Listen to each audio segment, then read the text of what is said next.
ఏం జరిగినా మన మంచికే అనుకోవాలి. ఎందుకంటే అదే నిజం. దీనికి ఉదాహరణే ఇప్పుడు చెప్పబోయే కథ.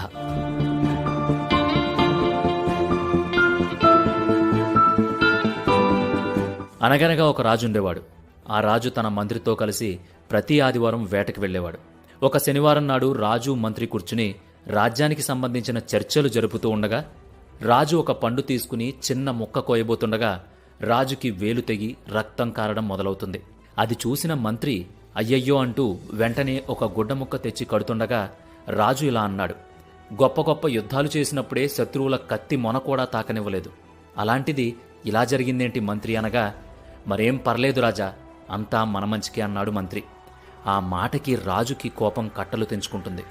నా వేలు తెగి ఇంతలా రక్తం దారకడుతుంటే అంతా మన మంచికే అంటావా, ఎంత కండకావరం నీకు అని భటులను పిలిపించి ఈ అల్ప సంతోషిని చెరసాలలో వేసి బంధించండి అని ఆజ్ఞాపిస్తాడు. భటులు మంత్రిని లాక్కెళ్లి చెరసాలలో వేస్తారు. ఆదివారం పొద్దు పొడుస్తుంది. ఎప్పుడూ వేటకు మంత్రిని వెంట పెట్టుకెళ్లే రాజు ఆ రోజు ఒంటరిగానే వేటకు వెళతాడు. ఒక లేడిని తరుముకుంటూ సుదూరంగా అడవిలోకి వెళ్ళగా అక్కడ ఒక ఆదిమానవుల తెగ రాజుని పట్టుకుని బంధిస్తారు. సరిగ్గా అదే రోజు ఆదిమానవుల జాతర జరుగుతుంది.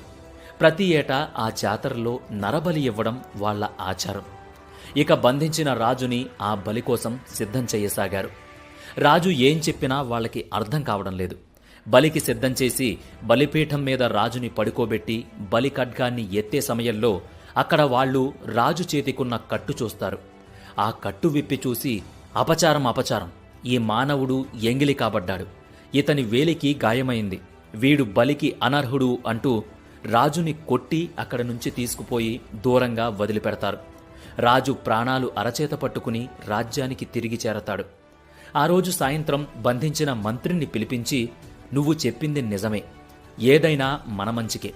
ఆ రోజు వేలు తెగడం వల్ల నేను ఈరోజు బ్రతికి బయటపడ్డాను, కానీ నువ్వు మాత్రం చెరసాలలో బందీ కాబడ్డావు, మరి నీకేం మంచి జరిగింది అని రాజు అనగానే మంత్రి చిన్న చిరునవ్వుతో, మహారాజా, ఆ రోజు మీరు నన్ను అపార్థం చేసుకుని నన్ను కొట్టించి చెరసాలలో వేసినప్పుడు నేనేం బాధపడలేదు, ఎందుకంటే నేను మంచి మాట చెప్పినప్పటికీ బందీనయ్యాను.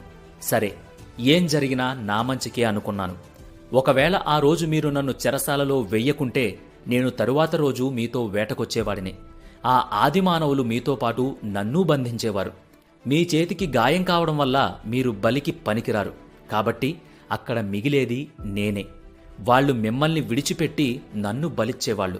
కాబట్టి ఆ రోజు మీరు నన్ను బంధించడం నాకు ఈరోజు మంచి జరిగింది అని మంత్రి వినమ్రంగా చెప్పాడు. ఆ మాటకు రాజు మంత్రముగ్ధుడై ఆ రోజు నుంచి తన జీవితంలో ఎన్ని ఒడిదుడుకులు ఎదురైనా అంతా మన మంచికే అనుకుని తొందరపాటు నిర్ణయాలు తీసుకోకుండా, కలత చెందకుండా ప్రశాంతంగా తన రాజ్యాన్ని సుభిక్షంగా పరిపాలించసాగాడు.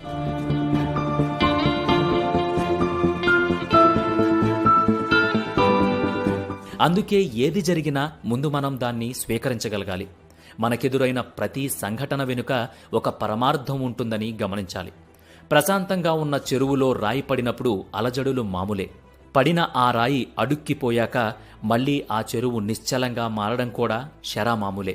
ఈ సత్యాన్ని గ్రహించకుండా లోపలున్న చేపలు ఆ రాయి వల్ల ఏర్పడ్డ అలజడులకు భయపడి ఈ చెరువు మనకి సురక్షితం కాదని పక్కనుండే చిన్న పిల్లకాలువలోకి దూకితే తరువాత వచ్చే ఎండలకు ఆ చిన్న కాలువ క్రమంగా ఎండిపోతుంది.